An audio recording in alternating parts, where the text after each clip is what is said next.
चलिए आप लोग बैठ गए, क्लास शुरू करें।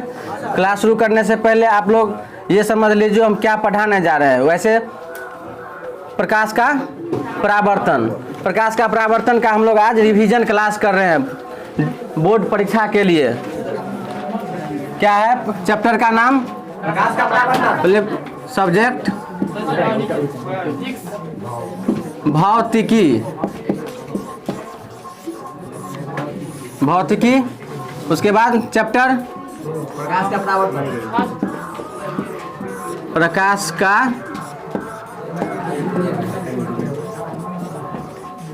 परावर्तन। इंग्लिश क्या होता है? रिफ्लेक्शन,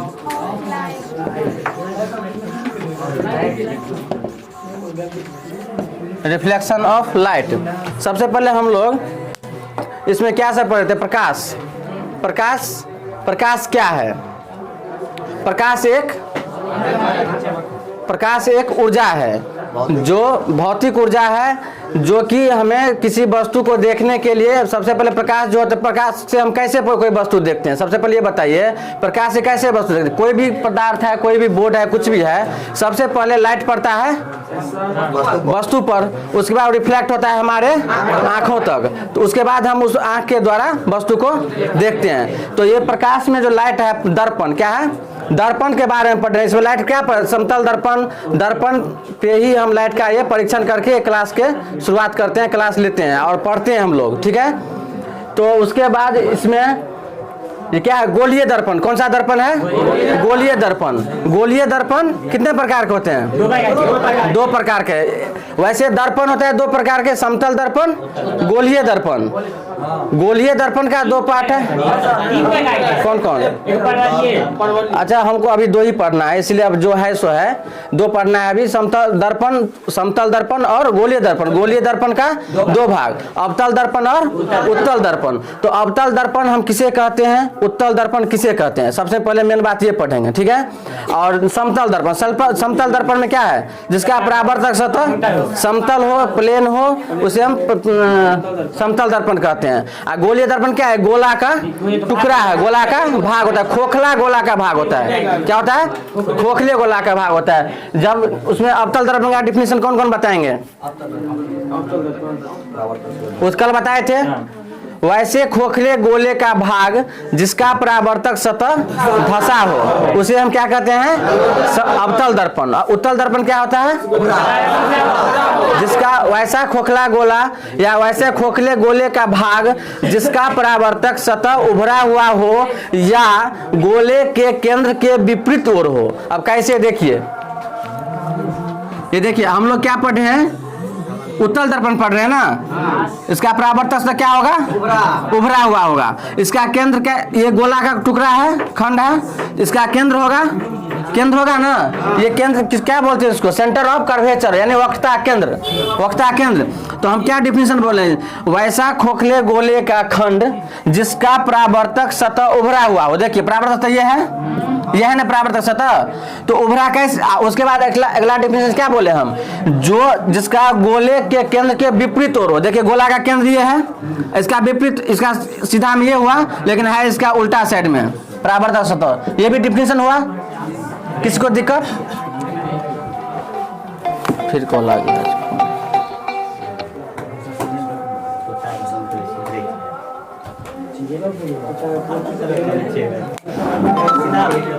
अब बताइए इसमें परावर्तक सतह में क्या क्या होता है? सबसे पहले क्या पढ़ेंगे इसमें? ध्रुव। ध्रुव किसे कहते हैं बताइए? अवतल दर्पण, उत्तल दर्पण समझ गए? एक बार रिवाइज कर देते हैं। उत्तल दर्पण, उत्तल दर्पण किसे कहते हैं? वैसा खोखले गोले का खंड जिसका परावर्तक सतह उभरा हुआ हो या गोले के केंद्र के विपरीत ओर हो। क्या विपरीत ओर हो? परावर्तक सतह, ठीक है। उत्तल दर्पण हो गया, अवतल दर्पण हो गया। वैसा खोखले गोले का खंड जिसका परावर्तक सतह धंसा हुआ हो। धंसा हुआ हो कैसे?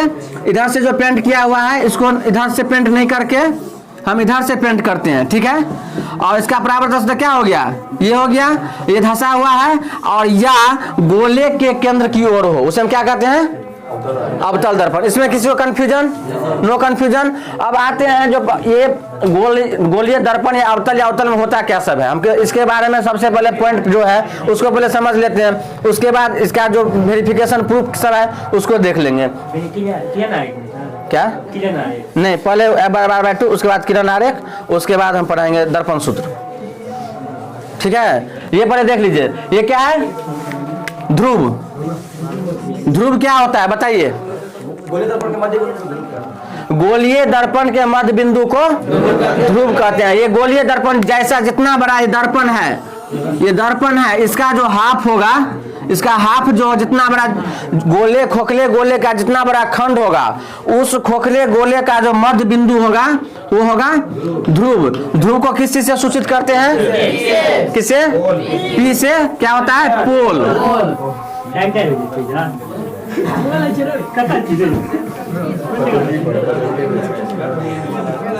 समझ गए? ध्रुव समझ गए? उसके बाद क्या है? सबसे पहले वक्ता केंद्र पढ़ लेते हैं। ठीक है, वक्ता केंद्र क्या होता है?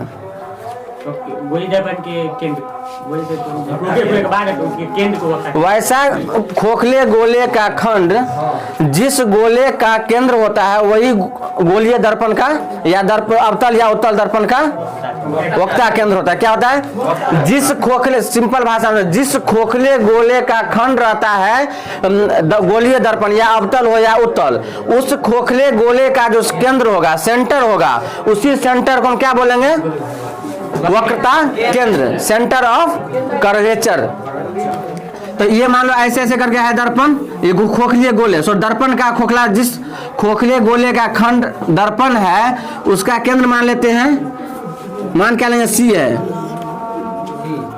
केंद्र है तो मानने की कोई बातें नहीं है। सी केंद्र है तो वक्ता केंद्र हुआ जिसको हम सी से सूचित करते हैं। ये वक्ता केंद्र समझने में किसी को दिक्कत है? नहीं दिक्कत। उसके बाद हम आते हैं प्रधान अक्ष। क्या प्रधान अक्ष का डिफिनेशन क्या होता है? वक्रता केंद्र और ध्रुव को मिलाने वाली रेखा को क्या कहते हैं? प्रधान अक्ष या मुख्य अक्ष। क्या हो गया? प्रधान अक्ष क्या हो गया? ध्रुव और वक्रता केंद्र को मिलाने वाली रेखा को हम क्या कहेंगे? मुख्य अक्ष या प्रधान अक्ष। उसके बाद हम कहाँ जाएंगे? फोकस पे। कहाँ जाएंगे? फोकस पे। तो फोकस किसे कहते हैं ये पहले बताइए आप लोग। दर्पण के समानांतर उठ के बोलिए। प्रधान अक्ष के समानांतर कोई किरण पुंज जो आती है, जो परावर्तन के बाद जिस बिंदु पर प्रधान अक्ष के जिस बिंदु पर मिलती है या मिलती हुई मान पड़ती है। और कोई बताएंगे? बैठिए। और कोई बताएंगे? देखिए, सिंपल भाषा में फोकस क्या होता है थोड़ा लंबा घुमा के आंसर, लेकिन सिंपल भाषा में देखिए कुछ नहीं है। जब कोई परावर्तन या फोकस कैसे बनेगा? जब कोई क्या कहते हैं, कोई वस्तु या कोई किरण, मान लेते ए बी एक किरण है, ए बी एक किरण है, हम क्या बोलेंगे? ए बी एक किरण है। सबसे पहले इसको पेंट कीजिए। ठीक है, ये लाइट दिए इधर। ए बी एक किरण है जो परावर्तन के बाद क्या होगा?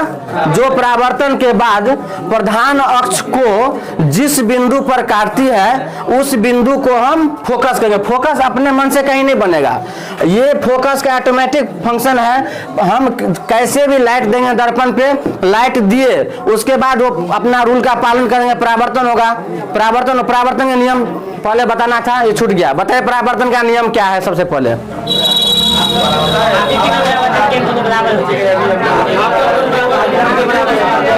पहला नियम है आपतित किरण, परावर्तित किरण और उस पर खींचा गया अभिलंब तीनों एक ही समतल में होता है। ये कैसे एक ही समतल का मतलब समझे?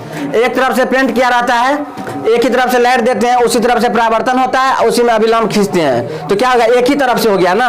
यही हो गया जो एक ही समतल में, कहने का मतलब यही हुआ जो एक ही समतल में ये भाग हो गया। ठीक है, तब हम परावर्तन का नियम, तो परावर्तन का जो नियम है उन नियम का पालन होगा। और यहाँ पर जब ए बी एक किरण है उसका जो परावर्तन होगा, परावर्तन के बाद प्रधान अक्ष को जिस बिंदु पर काटेगी वही हमारा फोकस कहलाएगी।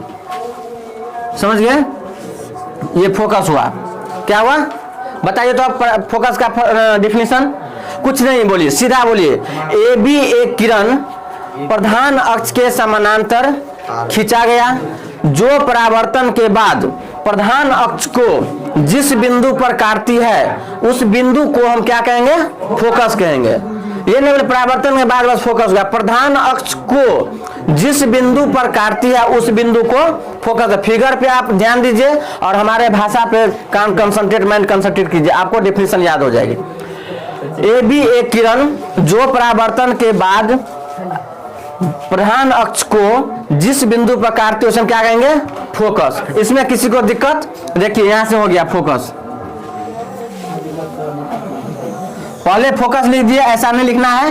पहले परावर्तन होगा, परावर्तन में जिस बिंदु पर ये काट देगा प्रधान अक्ष को वो हमारा फोकस होगा। अब लाइट का इंडिकेट करेंगे, इधर हम लाइट दिए, उसके बाद परावर्तन के बाद ये ऐसे हो गया। अब उसके बाद हम आते हैं फोकस दूरी किसे कहते हैं? फोकस दूरी किसे कहते हैं? हाँ एक चीज और, फोकस तो समझ गए, यहाँ हम स्मॉल एफ लिख दिए, यहाँ पर कैपिटल एफ होगा। अब बताइए डिफिनीशन तो समझ गए, अब इसका इंडिकेट क्या होगा, संकेत क्या है? तो कैपिटल एफ से हम संकेत करते हैं, छूट गया, समझ गए? किसे सूचित करते हैं? कैपिटल एफ से। और इसका फोकस दूरी इसके बाद हुआ। फोकस दूरी किसे कहते हैं? सिंपल डिफिनीशन है, ये सबको पता होगा। ध्रुव और फोकस के बीच की दूरी को हम फोकस दूरी कहते हैं। अधिकतर लोग ये फोकस और फोकस दूरी में कंफ्यूज करते हैं। एग्जाम्पल के तौर पे आप समझ लीजिए, हमारा ट्यूशन यहाँ पे है, स्कूल है नैनपुर में, ये हो गया इंस्टीट्यूट, ये ध्रुव हो गया मान लीजिए, ये फोकस हो गया स्कूल। ये दोनों का अपना अपना सेंटर है, अपना इसका जो गुण है उसके आधार पर इसका डिफिनीशन हुआ। स्कूल का जो काम है उसके आधार पर स्कूल का डिफिनीशन हुआ, समझ गए? और इस दोनों के बीच की दूरी जो होगा, मान लो 5 किलोमीटर 6 किलोमीटर जो भी होगा, इस दूरी जो होगा उसका नाम मान लो रख देते हैं हम, कोई भी किसी नाम रख देंगे। उसी तरह से यहाँ पर जो नाम रखा गया वो रख दिया फोकस दूरी। जैसे यहाँ पर रख दिया श्रीरामपुर नैनपुर दूरी, एग्जाम्पल तौर पर डायरेक्ट मान लेते हैं, तो ये दूरी हो गया। तो इसमें किसी को कंफ्यूजन नहीं हो जाए, सिर्फ इसका अपना नाम है, इसका अपना फोकस का जो काम है गुण है उसके आधार पे फोकस को पहचान ले, डिफिनीशन को समझ के। ध्रुव का जो अपना गुण है जो काम है उसके आधार पे ध्रुव को समझ लिए। उस दोनों के बीच की दूरी जो हुआ वो दोनों का दूरी का नाम हो गया फोकस दूरी। जैसे यहाँ से मान लो, तो यहाँ से जाएंगे हम स्कूल तक बोल देंगे नैनपुर दूरी, या नैनपुर से आएंगे श्रीरामपुर ट्यूशन पे तो बोल देंगे एसपीए दूरी, समझ गए ना? एक चीज और समझिए, कोई भी दूरी इसमें मापेंगे, किसी दूरी की चर्चा करेंगे तो वो हम ध्रुव से मापेंगे, ध्रुव से ही आगे जाएंगे। जब कोई दूरी मान लो हम इसको मान लेते हैं सेंटर, तो हम यहाँ से सकतपुर जाएंगे तो बोलेंगे सकतपुर दूरी। तो दूरी सकतपुर दूरी कहाँ से मापा जाएगा? तो यहाँ श्रीरामपुर से, स्टेशन से। नैनपुर स्कूल का दूरी है तो वो नैनपुर दूरी, बस यहाँ फोकस है तो फोकस दूरी। अब कहाँ से इसका दूरी है तो आप सबको समझना है, जो सेंटर मेरा क्या है तो ये ट्यूशन है, नैनपुर स्कूल गए तो उसका दूरी हो गया, तो सेंटर दिमाग में सेट होगा, जो ट्यूशन से दूरी है तो नैनपुर दूरी, ट्यूशन से सकतपुर दूरी, बस फोकस दूरी ऐसे हो गया। अब आए वक्ता केंद्र, वक्ता अब क्या होगा? वक्ता त्रिज्या। इसके बाद क्या है? वक्रता त्रिज्या। तो वक्रता त्रिज्या की बात करें तो इसमें भी कुछ नहीं है, इसमें भी सेम फार्मूला सेम डिफिनीशन जैसे फोकस का था, वहाँ वक्रता केंद्र के बीच की दूरी को वक्रता त्रिज्या कहते हैं। तो वक्रता केंद्र की दूरी कहाँ से दूरी? वक्रता त्रिज्या की दूरी, वक्रता केंद्र की दूरी को वक्रता त्रिज्या कहते हैं। लेकिन कहाँ से दूरी मापेंगे इसको? गोलीय दर्पण के ध्रुव से। इसका डिफिनेशन क्या होगा? किसी गोलीय दर्पण के ध्रुव और वक्रता केंद्र के बीच की दूरी को हम वक्रता त्रिज्या कहते हैं, या मिलाने वाली रेखा को वक्रता त्रिज्या कहते हैं। बात क्या हुआ? किसी को दिक्कत है वक्रता त्रिज्या तक? कोई दिक्कत नहीं। उसके बाद क्या है? अब तो इसका जो इसमें लिखा खत्म हो गया। अब इसके बेस पे हम अब इसके बाद एक फार्मूला है, जो एक फार्मूला कर रहा है, जो सी जो है P और C के दूरी जो है वो फोकस दूरी की दोगुनी होगी, या फोकस की दूरी वक्रता त्रिज्या की आधी होगी। यही बात प्रूव करना है। F बराबर R/2, R बराबर 2F, या वक्रता केंद्र और फोकस दूरी में संबंध स्थापित करें। कितने टाइप के क्वेश्चन आपको पूछा जा सकता है, समझ गए ना? लीजिए आप प्रूफ प्रमाणित करें, F बराबर R/2 या R बराबर 2F, या वक्रता केंद्र और फोकस वक्रता त्रिज्या और फोकस दूरी के बीच में क्या संबंध है, इसको साबित करने के लिए। तो ये आप लोग बना के आए होंगे आज, किसको किसको कहाँ दिक्कत हुआ आप बताइए, कॉपी दिखाइए। अब हम बनाएंगे अपने मन से तो ABCDEF कुछ जगह के जिसका जो नाम जो है, जैसे दर्पण का आप दिए होंगे MM, हम दे देंगे AB, ये सब अपना मन से जो नाम इंडिकेटर है वो चेंज हो जाएगा। तो आपका जो कॉपी में बना हुआ है वो मेरा फार्मूला प्रूफ वेरिफिकेशन से ये अलग हो जाएगा। इसीलिए आप कॉपी दिखाइए, आप बोलिए कहाँ पर क्या दिए हैं, वो डाल के हम उसके बाद भी हम उसको साबित करते हैं। फिगर को क्या करें, ऊपर बनाए या नीचे रहने दें? ऊपर कर दें।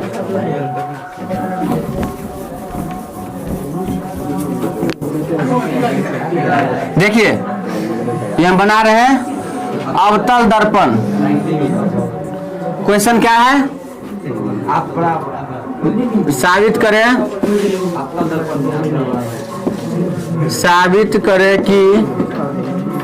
करें F बराबर R/2 या R बराबर 2F। क्या क्या बोलते ये हम क्या इसमें संबंध में आप क्वेश्चन में देखिए, संबंध में ये नहीं रहता है फोकस वक्ता त्रिज्या की आधी होती है, ये बात नहीं रहती है। फोकस दूरी वक्ता त्रिज्या की आधी होती है या फोकस वक्ता त्रिज्या की आधी होती है या वक्ता त्रिज्या फोकस दूरी की दोगुनी होती है। यहाँ दूरी की बात करें न कि फोकस की। आप क्वेश्चन में देखिए, बुक उल्टा के देखिए, क्वेश्चन पूछा गया होगा यहाँ स्मॉल f ही होगा। इसमें किसी को कंफ्यूजन है? हम साबित फोकस दूरी का आधा होता है न वक्ता त्रिज्या, नहीं गलत हो गया। फोकस दूरी वक्ता त्रिज्या की आधी होती है, ठीक है। अब देखिए तो फोकस दूरी है ना, तो फोकस दूरी जब ये हुआ तो हम स्मॉल f लिखेंगे। सभी लोग कंसंट्रेट होकर देखिए, एक एक पॉइंट समझने की इसमें बात है, आप गौर से देखिए। ये हो गया, क्या है इसका नाम? AB है ये, देखिए AB, ये हो गया P। दर्पण का क्या नाम है? M dash. अब देखिए, अब हम इसको लैंग्वेज में क्या लिखेंगे, माना कि देखिए जो इसमें लिखे हैं वही देख के लिखना है, याद नहीं करना है। देखिए इसको कुछ समझने की बात है, देखना नहीं है, सिर्फ इसमें देखिए।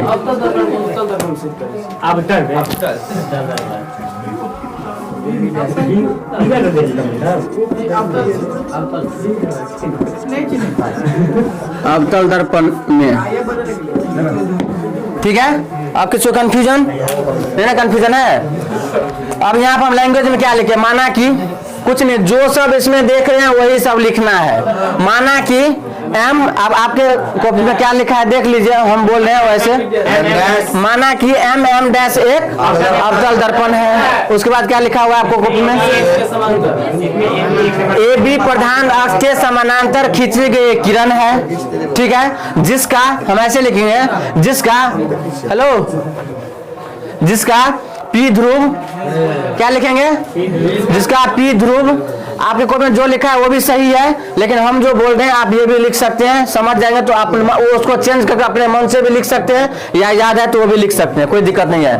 माना कि M डैश एक अवतल दर्पण है जिसमें AB एक किरण खींची गई है, जिसका P ध्रुव, ठीक है, P ध्रुव, F फोकस, C वक्ता केंद्र है।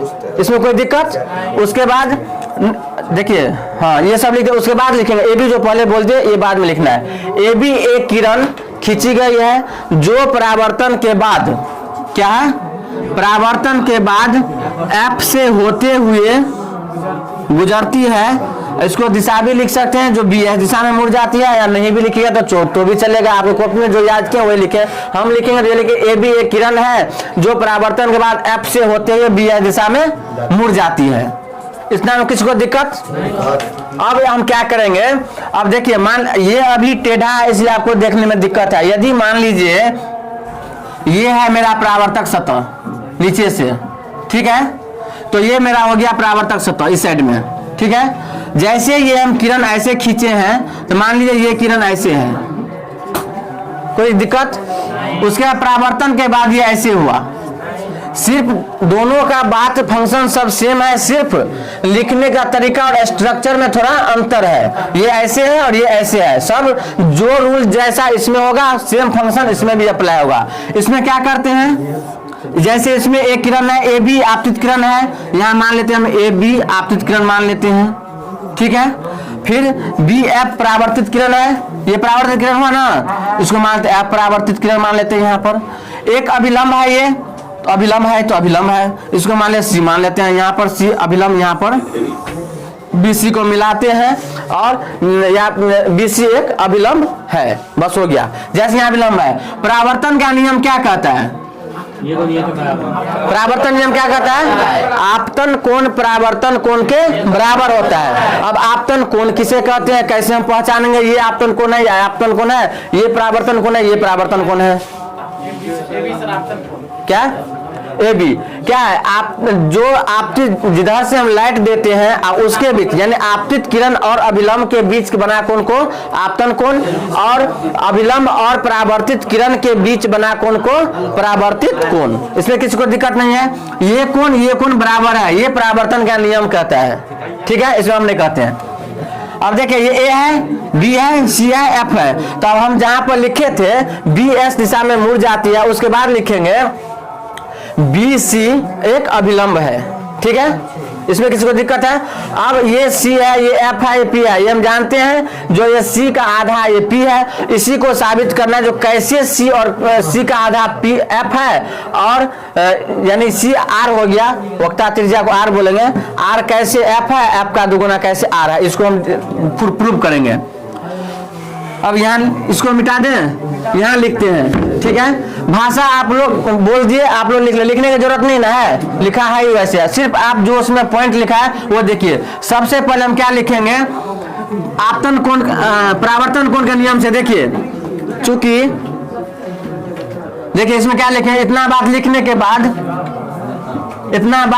बाद क्या लिखेंगे आप, आपतन कोण के नियम से क्या है, कोण, ये कोण का नाम क्या है बताइए, कोण ए बी सी बराबर कोण क्या होगा, सी बी एफ। क्या लिखेंगे यहाँ पर, आपको कॉपी में जैसा लिखा है वो ठीक है, लेकिन आप यहाँ पर समझने के लिए यहाँ लिखते हैं क्या, परावर्तन के नियम से। कभी कंफ्यूजन हो जाए कैसे बराबर होगा, तो परावर्तन के नियम से ये बराबर होगा। हाँ क्या कुछ बोल रहे थे, इसमें प्रॉब्लम है किसी को प्रॉब्लम इसमें, परावर्तन नियम कर रहा है। उसके बाद क्या करेंगे, त्रिभुज यहाँ पर लिख देते हैं एक बार, त्रिभुज नहीं, त्रिभुज बी सी एफ में क्या लिखेंगे, बी सी एफ में। अब देखिए कोण ए बी सी यहाँ नहीं होगा। अब देखिए यहाँ पर त्रिभुज समीकरण फर्स्ट माने इसको,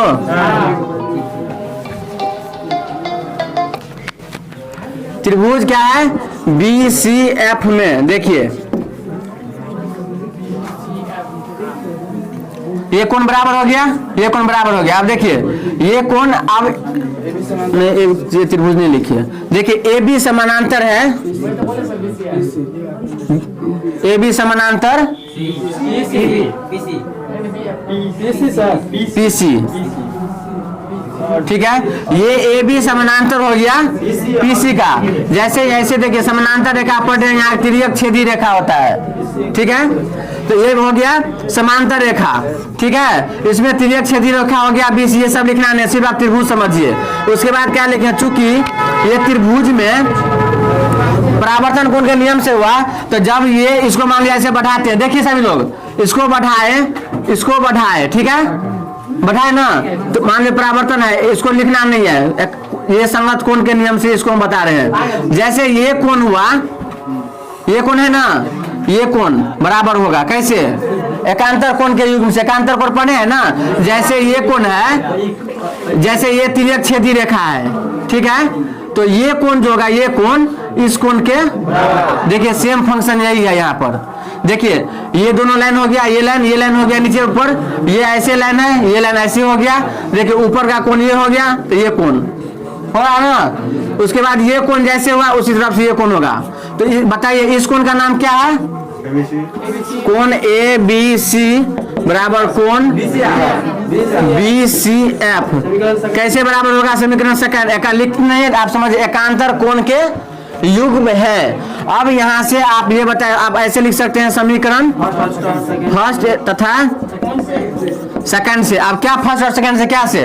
देखिए ये कोण परावर्तन कोण के नियम से बराबर है और ये कोण अब एकांतर कोण के युग्म से बराबर है। तब कहने का मतलब ये हुआ ये कोण बराबर, ये कोण बराबर, यानी इसी कोण के बराबर ये भी कोण बराबर है, ये भी कोण बराबर है, तो इस कोण के बराबर ये कोण हो जाएगा ना। बस यही बात करना है। कोण क्या लिखें? सी बी एफ बराबर कोण सी बी एफ कोण ये हो गया। अब इस कोण को लिखना है, क्या लिखेंगे? B C F. इसमें किसको दिक्कत नहीं? दिक्कत है, हो गया। अच्छा अब क्या होगा, कैसे होगा? बी एफ बराबर सी एफ, बताइए थोड़ा, उठिए तो आप। कैसे याद किए ना? बोले कोई दिक्कत नहीं, बोले हम बता रहे हैं। किसको पता है जो इसके बाद आप बताएं? समद्वि बाहु त्रिभुज पढ़े हैं आप लोग? नहीं बैठिए, बराबर होगा नहीं पता आपको, बैठिए बताते हैं। समद्वि बाहु त्रिभुज, अब ये बताइए हम पहचान करेंगे ये त्रिभुज है कौन सा? क्या कौन त्रिभुज?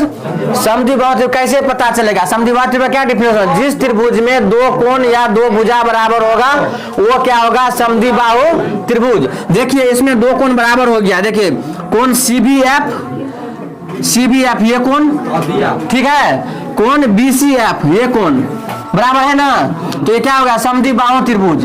अब समद्वि बाहु त्रिभुज का नियम होता है यदि समद्वि बाहु त्रिभुज में दो कोण बराबर है तो उसके सामने वाली भुजा भी बराबर होगा। मेरी बात समझे बात? यह समद्वि बाहु त्रिभुज हो गया क्योंकि इसमें दो कोण बराबर है, इसमें किसी को दिक्कत नहीं है। अब समद्वि बाहु त्रिभुज में हम ये समझ रहे हैं जो जिस समद्वि बाहु त्रिभुज में यदि दो कोण बराबर है तो उसके सम्मुख भुजा आपस में बराबर होगा।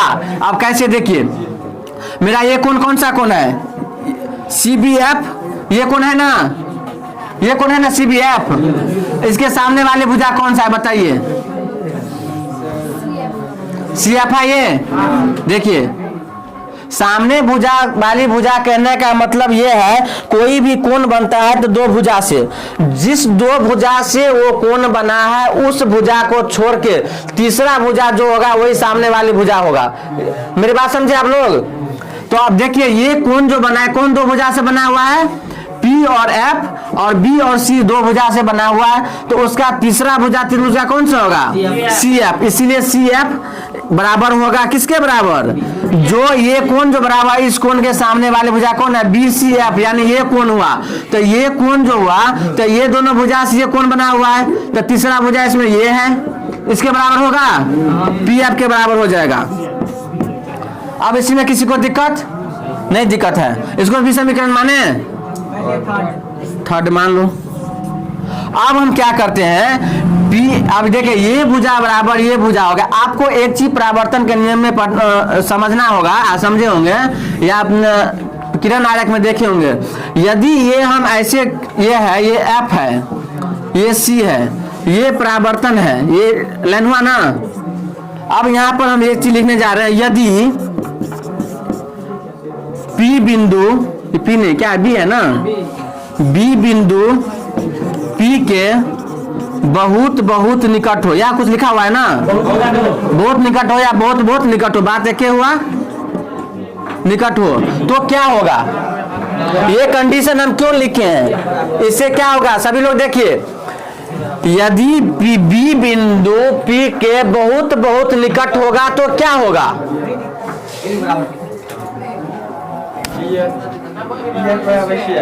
पिया बराबर कैसे?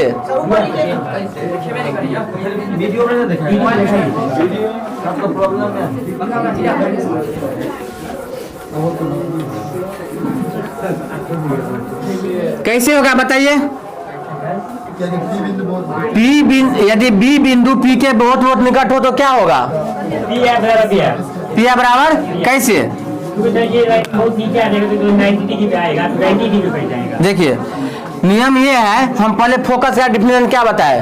कोई भी किरण दर्पण से टकराने के बाद फोकस से गुजरती है, फोकस से प्रधान अक्ष को जिस बिंदु पर काटते हुए फोकस होता है, तो मान लो यहाँ से लाइट दिया तो यहाँ से फोकस हुआ, कोई दिक्कत? देखिए यहाँ से लाइट दिए तो भी ये यहीं से गुजरेगा, समझ रहे हैं? देखिए बी बिंदु पी के निकट आ रहा है, आ गया, देखिए बी बिंदु फिर नीचे आ गया, ये बी हो गया, ये पी हो गया, फिर ये आप से गुजरेगा। अब देखिए ये लाइन और ये लाइन बराबर हो जाएगा, फिर ये बिंदु बी हो गया, फिर यहाँ से लाइट जाएगा, फिर यहाँ आप से गुजरेगा। कभी ऐसा कंडीशन है जो प्रधान अक्ष पर ये ऐसे हम लाइट दे देंगे, ठीक है, प्रधान अक्ष पे, तो क्या होगा, सीधा ये ऐसे ही फोकस से गुजरेगा, तो यहाँ से फोकस कहाँ आएगा, यहाँ आएगा। तो अब बताइए ये लाइन जो है ये इस पर आ गया, इसीलिए पी एफ बराबर बी एफ हो जाएगा पी के निकट लाने पे, समझे बात? यहाँ था कुछ बात, समझ गए? क्या होगा, तो पी एफ बराबर कहीं भी लाइट देंगे तो फोकस से गुजरेगी। एक समय ऐसा हुआ जो बी बिंदु को बहुत निकट, पी का मतलब बहुत निकट मतलब क्या, मान लो हम पीए पर ला दिए तो प्रधान अक्ष पर से लाइट दिए, फिर ये फोकस से गुजरेगा तो फोकस पे आ गया, तो ये लाइन सीधा ये जो परावर्तन जो है इसी लाइन पे आ गया, इसलिए पी एफ बराबर बी एफ हो गया। बस यहीं पर सब कोई कंफ्यूजन है, अब कोई दिक्कत नहीं है। अब देखिए पी एफ बराबर बी एफ हो गया, पी एफ बराबर बी एफ, पी एफ बराबर बी एफ, पी एफ बराबर बी एफ। अब क्या होगा, समीकरण 3 और इसको 4 मान लेते हैं, इसको 3 मान लेते हैं, तो समीकरण 3 एंड 4 से क्या होगा जी, देखिए पी एफ बराबर बी एफ, आप पी एफ बराबर सी एफ, तो क्या होगा, पी बी एफ बराबर सी एफ हो जाएगा, है? इसमें किसी को दिक्कत?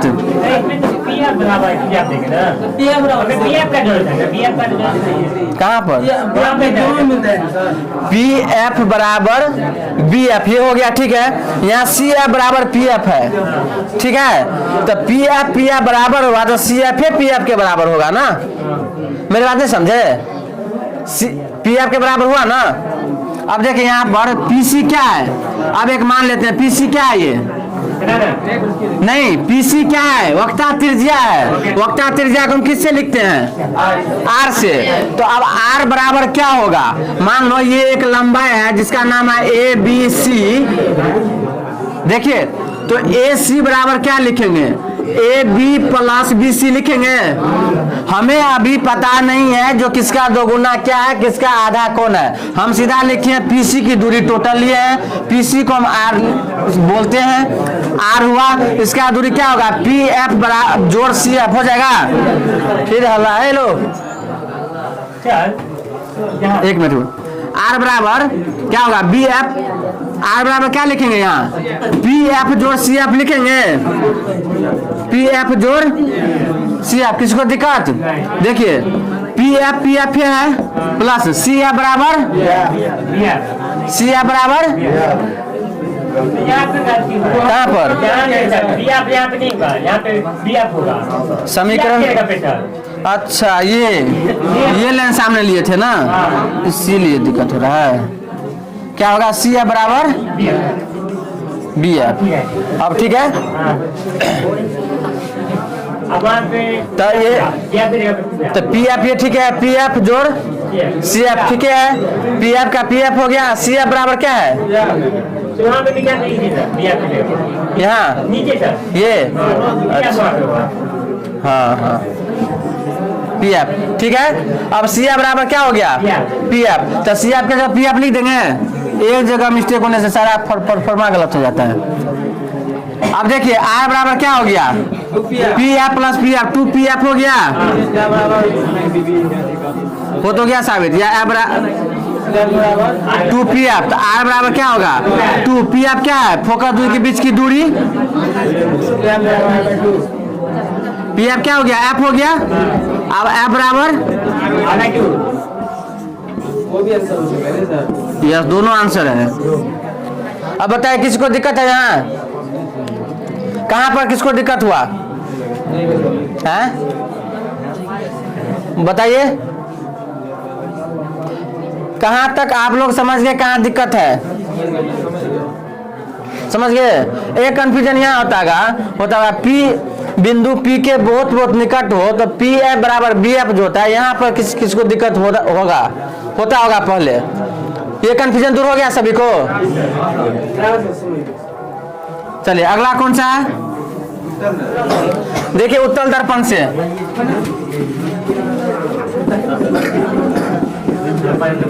उत्तल दर्पण से F बराबर R/2। देखिए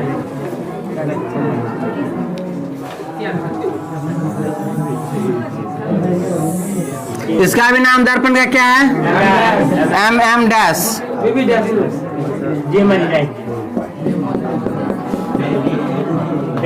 यहाँ से परावर्तन क्या है, आपतित किरण का नाम क्या है कॉपी में देखिए, AB। चलिए ये परावर्तन हुआ,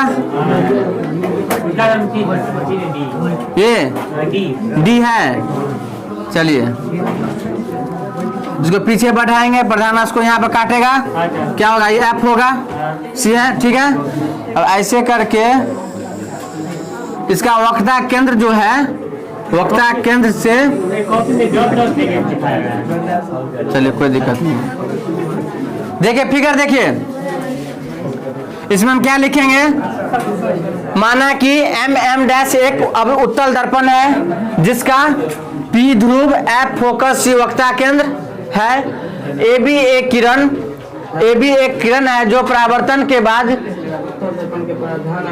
BD दिशा मुड़ जाती है, जिसे पीछे की ओर बढ़ाने पर F से मिलती है, ठीक है। उसके बाद BC को मिलाते हुए इसको आगे बढ़ाते हैं, अभिलंब क्या दे, अभिलंब N। BN एक अभिलंब है, देखिए ना BN अभिलंब है जिसको पीछे की ओर बढ़ाने पे C से मिलती है। इसमें किसी को दिक्कत? अब यहाँ पर क्या लिखेंगे, इसमें भी वही बात लिखेंगे परावर्तन के नियम से। परावर्तन नियम से क्या होगा, यहाँ देखिए कोण कॉपी में सबको लिखा हुआ है, देखिए आप लोग रिवीजन में जो हम सिर्फ दर्पण का नाम लिखते हैं, दर्पण के कोण का सिर्फ नाम लिखते हैं, जो पॉइंट लिखाया है समझने वाले वो सिर्फ लिखते हैं, और लैंग्वेज सब आपको कॉपी में लिखा हुआ है। देखिए क्या लिखे, कोण इसमें कौन होगा, परावर्तन कोण आपतन कोण के बराबर जो होगा, ये कौन सा कोण होगा, ABN और DBN। ABN बराबर angle ABN DBN equation first. इसमें किसी को दिक्कत? नो दिक्कत। उसके बाद संगत कोण है इसमें, देखिए संगत कोण जानते हैं आप लोग, देखिए ये समांतर रेखा हुआ, ये जैसा है वैसे ये समांतर रेखा हुआ ना, ऐसे तिर्यक क्षैतिज रेखा हुआ, संगत कोण ये हुआ,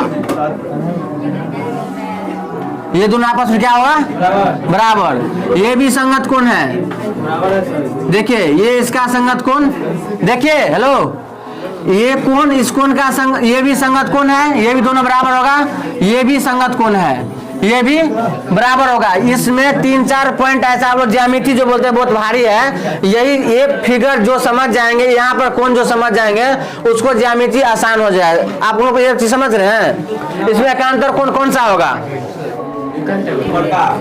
एकांतर कोण इसमें ये है, देखिए ये कोण बराबर है एकांतर कोण के युग्म से, उसी तरह से ये कोण और ये कोण एकांतर कोण के युग्म है। जैसे ये कोण और ये कोण संगत कोण के युग्म है, इस कोण के बराबर है, ये कोण के बराबर है संगत कोण के युग्म से, और एक ही तरफ के दोनों अंतर कोणों का योग 180 डिग्री होता है। देखिए ये कोण और ये कोण, इस दोनों का योग 180 डिग्री हो जाएगा। वैसे इस टाइप का इसका भी मान इस कोण का 180 योग होगा। चलो उतना पे नहीं जाना, सिर्फ संगत कोण जानना है। देख लिए क्या है, एक और शीर्षाभिमुख कोण है, देखिए ये कोण और ये कोण शीर्षाभिमुख कोण है, ये समझ गए। देखिए ये परावर्तन नियम से हो गया ना। अब देखिए ये कोण, हेलो, ये कोण इस कोण के, देखिए इस भुजा से बना हुआ है, ये तिर्यक क्षैतिज रेखा है, ये समांतर रेखा है, तो इस कोण के बराबर क्या होगा, ये कोण संगत कोण के युग्म से। देखिए कोण ABN बराबर क्या नाम है इसका? FCB P कहाँ है? यहाँ पर नहीं जाना हमें, ये त्रिभुज है ना, इसी में बात करें ना। वही तो बोल रहे हैं BCF B बोले सर, B बोले BCF ठीक है। क्या हो गया ये? संगत कोण के युग्म से बराबर है, समझ गए? देखिए, और ये कोण क्या है? शीर्षाभिमुख कोण है। क्या है? जैसे शीर्षाभिमुख कोण क्या होता है? देखिए ये लाइन है ना, शीर्षाभिमुख कोण क्या होगा? ये दोनों क्या होगा? बराबर होगा। ये क्या होगा? बराबर होगा। देखिए उसी तरह से ये लाइन ऐसे और ये लाइन ऐसे, सेम फंक्शन है इसमें, तो ये कोण के बराबर हो जाएगा। बताइए दोनों कोण का नाम। DBN बराबर एंगल CBF। अब हम ये क्यों किए हैं? क्योंकि देखिए इतना हम क्यों लिखे हैं, ये भी क्वेश्चन हो सकता है आपके मन में, क्यों लिखे हैं। हम पता है इससे पहले क्या किए, त्रिभुज है, त्रिभुज समद्विबाहु त्रिभुज है, इसका वेरिफिकेशन किए। अब देखिए ये त्रिभुज समद्विबाहु त्रिभुज हो, इसी कैसे है समद्विबाहु त्रिभुज, इसको प्रूव करने के लिए। तो ये हो गया। देखिए ये कोण बराबर हुआ परावर्तन के नियम से। हेलो, परावर्तन कोण के नियम से ये कोण बराबर हुआ, इस कोण के बराबर ये कोण हो गया संगत कोण के युग्म से, और इस कोण के बराबर ये दोनों बराबर है, और इस कोण के बराबर ये कोण हुआ, इस कोण के बराबर ये कोण हुआ, तो ये कोण बराबर होगा। बस यही बात लिखना है, यहाँ लिखे। देखिए इस कोण का नाम क्या दे? एंगल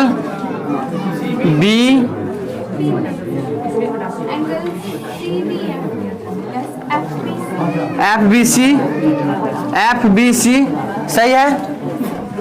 एंगल इसका नाम क्या दे? FCB। देखिए किसी को दिक्कत?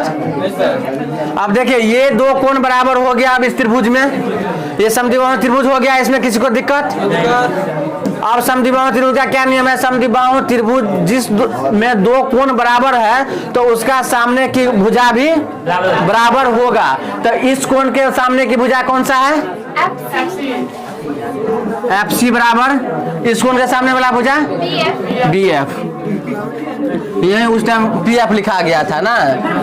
बस सब कुछ वही है, सिर्फ देखना आप वही फंक्शन अप्लाई करेंगे। यदि B बिंदु को P के बहुत निकट लाए तो क्या होगा? क्या लिखें? यदि B बिंदु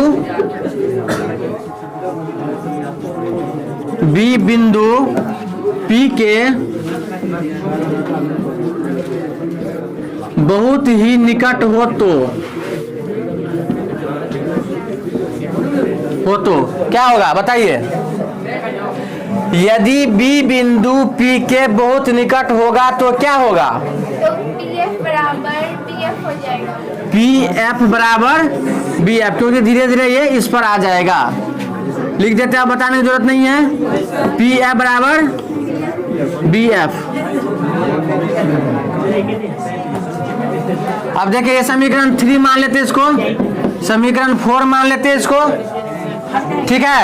अब 3rd and 4 को मर्ज करेंगे तो क्या होगा? इसमें कुछ कॉमन होगा। देखिए BF कॉमन है तो PF FC के बराबर हो जाएगा, ठीक है। अब देखिए, और अब इसको छोड़ देते हैं, कुछ नहीं करेंगे। अब हमको निकालना क्या है? इसका दूरी और इसके बीच में संबंध बताना है। तो PC बराबर क्या होगा? तो PC क्या है? यहाँ वक्रता त्रिज्या है, वक्रता त्रिज्या को क्या लेंगे? वैसे ऐसे भी लिख सकते हैं, PC बराबर PF जोड़। किसको दिक्कत? कोई दिक्कत नहीं? दिक्कत। PC क्या है? यहाँ R है, PC वक्रता त्रिज्या है बराबर PF प्लस CF किसके बराबर है? देखिए CF किसके बराबर है? PF के। तो R बराबर क्या हो जाएगा? 2PF। फिर R बराबर दिख रहा है 2F नहीं हाँ 2f हो गया और ये f बराबर r/2 प्रूफ हो गया। किसी को इसमें कहीं कंफ्यूजन है? बताइए, उठिए उठिए उठिए, कहाँ दिक्कत है? शांत रहिए आप लोग। यहाँ थर्ड फोर के बाद, अच्छा इस ये देखिए थर्ड समीकरण कह रहा है जो FCBF के बराबर है। इसमें दिक्कत देखिए, हम बता रहे हैं उधर देख, FC बराबर BF, ये समीकरण के साबित हो गया। कह रहा है समीकरण 4 कह रहा है PF बराबर BF, दोनों को बराबर करे। देखिए एक A के बराबर B है, फिर C के बराबर भी B है। देखिए ऐसे नहीं समझ, देखिए इसको मानते हैं A, ये B, ये भी B, C। देखिए A बराबर B और C बराबर B, ये भी B है, ये भी B है, तो ये दोनों बराबर नहीं होगा। यही तो लिखे FC बराबर BF समीकरण थर्ड कर रहा है, PF बराबर BF समीकरण फोर्थ कर रहा है। दोनों को मर्ज किए तो BF बराबर हो गया, तो इसलिए FC और PF दोनों बराबर हो गया। अब समझ गए? और कहीं किसी को दिक्कत है? चलिए अब नेक्स्ट कहाँ जाए हम लोग? किरण आरेख पे।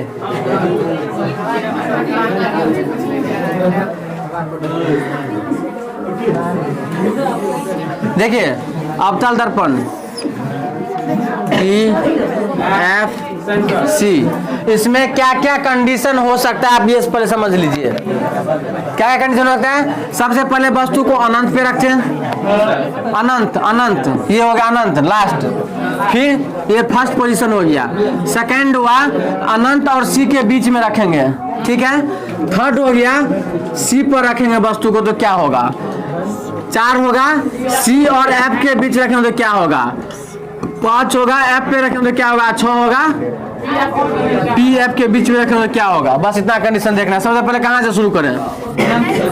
अनंत से। चलिए अनंत से दो टाइप के आप पढ़ सकते हैं, दो टाइप से। एक ये जब हम परावर्तन को, जब कोई किरण को दर्पण पे देते हैं समांतर, प्रधान अक्ष से समानांतर, तो वो क्या होता है? फोकस से होके बढ़ती है। यदि हम फोकस होते हुए इसको परावर्तन करेंगे तो क्या होगा? प्रधान अक्ष से समानांतर किरण निकलेगा, परावर्तित होगा। देखिए सबसे पहले अनंत पे लेते हैं। देखिए वस्तु अनंत कहाँ से लाइट आ रही है मुझे पता नहीं है, ठीक है। देखिए कहाँ से आ रहा है मुझे पता नहीं, कहाँ से गुजरेगा? F से, ठीक है। फिर यहाँ अनंत से आया, ये कहाँ आ गया? ये भी आया, ये भी F से, ये भी गया F से, ये भी गया F से। अब प्रतिबिंब कहाँ कैसे बनता है? दो किरण जब पड़ता है उसका जो परावर्तन किरण होता है वो दोनों आपस में जहाँ पर कटिंग काटता है और वहाँ पर जो छाया बनता है वही क्या होता है? प्रतिबिंब। तो जितना भी हम लाइट देते हैं परावर्तन बाद सब जाके F पर जाके मिल जाता है। क्या होगा तब? इस पर प्रतिबिंब की प्रकृति क्या होगा समझिए। जब अनंत पे वस्तु होगा तो क्या होगा? प्रतिबिंब उल्टा वास्तविक। क्या होगा? 4 कंडीशन सिर्फ है। एक, कौन सा प्रतिबिंब, बड़ा या छोटा, कहाँ बनेगा, और वास्तविक या काल्पनिक। तो सबसे पहले हम ये लिखते हैं प्रतिबिंब, ऐसे लिखेंगे। देखिए प्रतिबिंब, देखिए एक बार लिखते हैं सब में वही काम है। प्रतिबिंब क्या होगा? वास्तविक उल्टा वस्तु से बहुत ही छोटा लिखिए, बहुत ही छोटा। कोष्ठ में लिख सकते हैं बिंदु मात्र। कहाँ बनता है? F पर बनता है। कहाँ बनता है? बस यही हो गया, पहला कंडीशन हो गया। दूसरा देखिए F है, वस्तु को यहाँ रखे, यहाँ ये ऐसे हुआ, उसके बाद ये परावर्तन हुआ, ठीक है। उसके बाद देखिए देखिए सी से जो किरण जाती है वो उसी दिशा में फिर वापस आती है, ठीक है। देखिए ऐसे हुआ, फिर यहाँ से रिफ्लेक्ट होकर यहाँ हो गया, प्रतिबिंब कहाँ बना, यहाँ। आई बी लिखते हैं, आई बी। अब देखिए प्रतिबिंब क्या होगा, वास्तविक, उल्टा, वस्तु से छोटा, और कहाँ बना, सी और एफ के बीच बना। अब कहाँ प्रतिबिंब रखेंगे,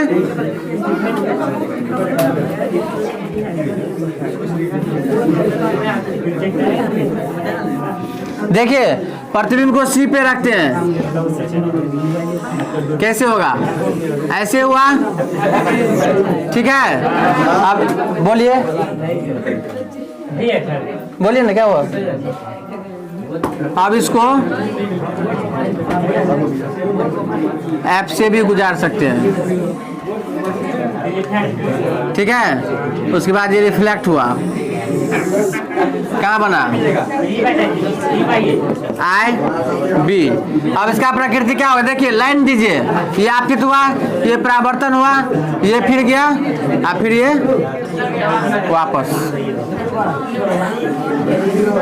देखिए क्या होगा, प्रतिबिंब, प्रतिबिंब वास्तविक, उल्टा, वस्तु के बराबर और सी पर ही बनेगा, छोटा नहीं होगा, बराबर। सी पर जब वस्तु है तो बराबर हो जाता है।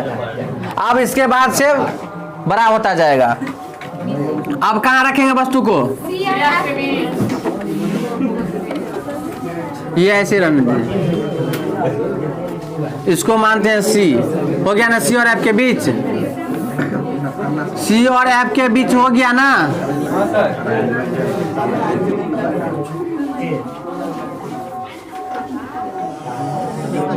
देखिए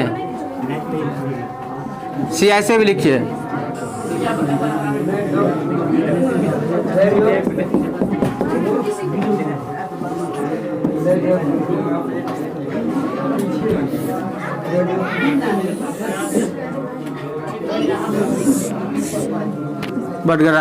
फिगर गड़बड़ा गया।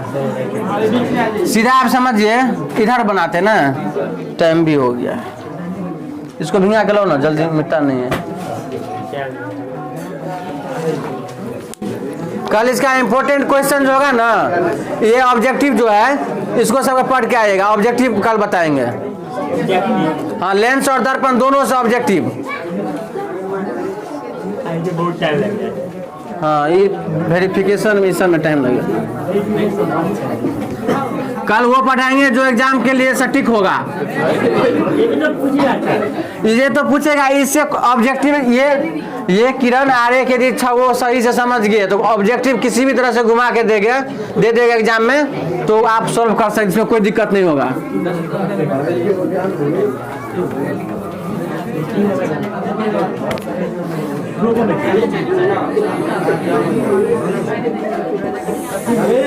अब कहाँ रखेंगे वस्तु को, क्या बात करें आप, समझ में आ रहा। सी एफ फोकस पे,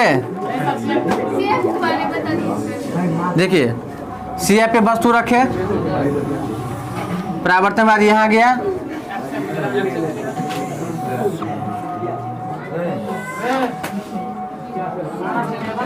ठीक है।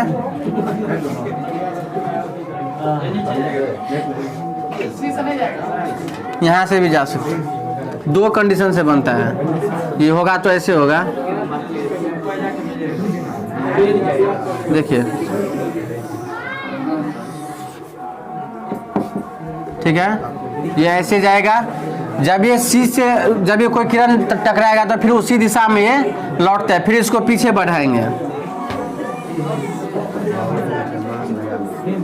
ठीक है।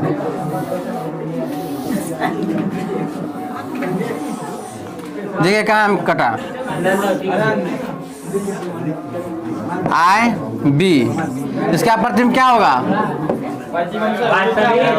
वास्तविक, उल्टा, वस्तु से बड़ा, अनंत और वक्ता केंद्र के बीच में बनेगा। अब अगला कंडीशन क्या होगा,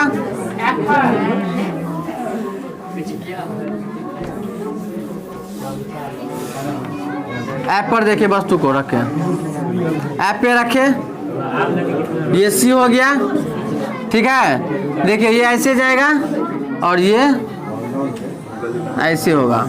फिर देखिए इसको कैसे भी बढ़ाएंगे आगे, दोनों समांतर होते हुए चला जाएगा। ये समझ गए, ये कहीं कटेगा नहीं, इधर ही बढ़ा इधर ही बढ़ा, दोनों पैरेलल में हो जाएगा। क्या हो जाएगा? पैरेलल में हो जाएगा। तो इसमें क्या होगा? प्रतिबिंब वास्तविक उल्टा वस्तु से बहुत बड़ा अनंत पे, जबकि देखते नहीं है लेकिन मान लेते हैं अनंत पे प्रतिबिंब बना, लेकिन बनता कहाँ है वो मुझे पता नहीं है। जब अनंत पे रखे तो फोकस पे बनाता, फोकस पे रखे तो अनंत प्रतिबिंब बन गया। क्या होगा? जब फोकस पे वस्तु रखेंगे तो प्रतिबिंब वास्तविक उल्टा वस्तु से बहुत ही बड़ा और अनंत पे प्रतिबिंब बनेगा। अब नेक्स्ट कंडीशन और लास्ट कंडीशन है P और F के बीच में जब बनेगा तो क्या होगा? रखेंगे वस्तु को तो क्या होगा?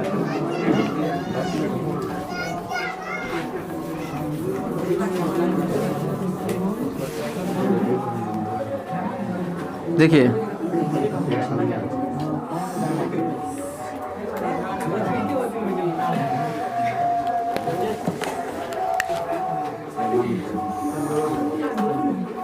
देखिए कहाँ रखे वस्तु को?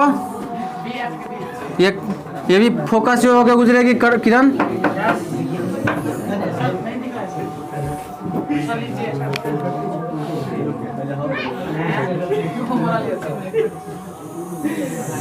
देखे कुछ नहीं, वो दो और होगा। हाँ जी जा।